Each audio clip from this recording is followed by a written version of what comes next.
কর্মজীবী নারীর পাশাপাশি যারা বাহিরে কাজ করছেন, ঘরেও তো আসলে অনেক মারা কাজ করছেন, হোম মেকার যারা আছে, তাদেরকে কিন্তু অনেক ক্ষেত্রে আসলে আন্ডারমাইন করে দেখা হয়, যেহেতু যে অর্থনৈতিক স্বাবলম্বীর জায়গাটা আসলে অনেকটুকু সীমিত।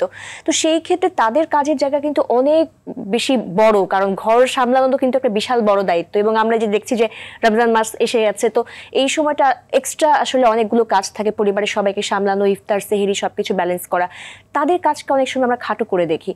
তো এবং পরিবারের মানুষের মাঝে তার অ্যাকসেপ্টেন্সের জায়গাটুকু কিন্তু অনেকটুকুই কম। তাদের বিষয়ে আসলে কি বলবেন? আমি ব্যক্তিগতভাবে বিশ্বাস করি যারা ঘরে কাজ করে তারা আমার চেয়ে বেশি কাজ করে। এক্স্যাক্টলি। কারণ হচ্ছে আমরা বাইরে কাজ করি, যার কারণে হয়তো ঘরে আমরা তুলনামূলক কম সময় দেই কিংবা একটু তুলনামূলক কম কাজ করতে হয়। কিন্তু যারা 24 আওয়ার্স এর ডিউটি, যাদের হাউসে থ্যাঙ্কলেস জব একদম কমপ্লিটলি, এবং এটার জন্য সে কোনো পেমেন্ট পাচ্ছে না। আমি মাস শেষে একটা বেতন পাচ্ছি, একটা আমার রিকগনিশন আছে, কিন্তু তার কোনো স্বীকৃতি নেই। কিন্তু তার কাজটা আমার কাছে মনে হয় আমার কাজের চেয়ে অনেক বেশি ডিফিকাল্ট জব। যেই মায়েরা চুজ করেছেন যে ফ্যামিলির সাথে থাকবেন, ফ্যামিলিকে সময় দিবেন, কিংবা হচ্ছে সন্তানকে মানুষ করবেন, সেজন্য জব কুইট করেছেন কিংবা জব করতে আগ্রহী না, তাদেরকে সেই জায়গাটায় আমার কাছে মনে হয় মেন্টালি সাপোর্ট দেওয়া তার পার্টনারের বা পরিবারের লোকজনের খুব জরুরি। কারণ হচ্ছে সে কিন্তু সবসময় এক ধরনের হীনমন্যতায় ভোগে, যেহেতু সে ইনকাম করছে না, সে যেহেতু তার সে ডিপেন্ডেন্ট আরেকজনের উপরে, কিন্তু সেটা চুজ করেছে কাদের জন্য? পরিবারের জন্য। তো পরিবারকে আসলে সেই স্বীকৃতিটা দেওয়া খুব জরুরি, এবং তাদেরকেও মাঝে মাঝে এই জায়গাটা থেকে একটু ছুটি দেওয়া, তাদের নিজের মতো একটা সময় ব্যয় করার জন্য সময় বের করা, এটা খুব জরুরি। সন্তানের মতো বড় হয়ে যায়, মানুষ হয়ে যায়, তার ক্যারিয়ারে সে ফোকাসড হয়ে যায়, স্বামী স্বামীর মতো করে হয়তো তার ক্যারিয়ার নিয়ে ব্যস্ত থাকে, তখন আসলে মাঝ বয়সে গিয়ে তিনি খুব একা হয়ে পড়েন। সো আমার কাছে মনে হয় যারা গৃহিণী, হোম মেকার, তাদের উচিত হচ্ছে নিজের জন্য একটা আলাদা সময় বের করা, এবং ওই সময় নিজের জন্য কোনো একটা কোয়ালিটি টাইম বের করে নিজের মতো করে ওই সময়টা স্পেন্ড করা। তাতে যেটা হবে যে উনি মানসিক অবসাদের দিকে চলে যাবেন না একটা সময় গিয়ে। একদমই তাই, খুব সুন্দর করে বলেছেন আপু।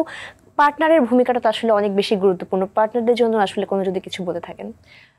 পার্টনার কথাটাই আসলে আমাদেরকে ব্যবহার করতে হবে, এবং পার্টনার মানে কিন্তু পার্টনারশিপ, সেই জায়গাটাই পার্টনারকে ভূমিকা রাখতে হবে। আমরা যেটা হয় কি, বিয়ে মানে কিন্তু একটা পার্টনারশিপ, একটা টিম অ্যাপ্রোচ আমরা যেটা বলি, দুজনের অংশগ্রহণ। আমরা যখন অফিসে কাজ করি, আমরা যেরকম টিমে কাজ করি, স্বামী স্ত্রীও একটা টিম, এই টিমে ভাগ করে নিতে হবে। সবসময় যে তুমি 50% আমি 50% বিষয়টা তা না। কখনো এখানে 80% 20% হতে পারে, কখনো এখানে 30% 70% হতে পারে, বাট দুজনের অংশগ্রহণ থাকতে হবে। কোনোদিন আমি বেশি করব, কোনোদিন তোমার অবদান বেশি থাকবে, মানে হাজবেন্ডের অবদান বেশি থাকবে, বাট একটা ব্যালেন্স হতে হবে। দুজনের মধ্যে আন্ডারস্ট্যান্ডিংটা খুব বেশি জরুরি, সেই আন্ডারস্ট্যান্ডিংটা থাকতে হবে, এবং সম্পর্কটা আসলে রেসপেক্টের হতে হবে। দুজনের মধ্যে যদি মিউচুয়াল রেসপেক্টটা থাকে, তাহলে সম্পর্কটা যেমন সুন্দর হবে, তেমনি তাদের মধ্যে যে বিষয়গুলো নিয়ে কনফ্লিক্ট হতে পারে সেগুলো অনেকাংশে এড়ানো সম্ভব।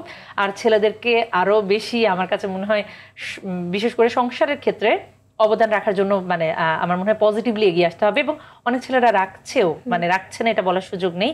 আমি এখন অনেক ছেলেদেরকে দেখি যারা বাসার কাজে সহযোগিতা করে, একদম ঘরের টুকটাক কাজগুলোতে ছেলেরা কিন্তু সমানভাবে মেয়েদের সাথে কাজ করছে।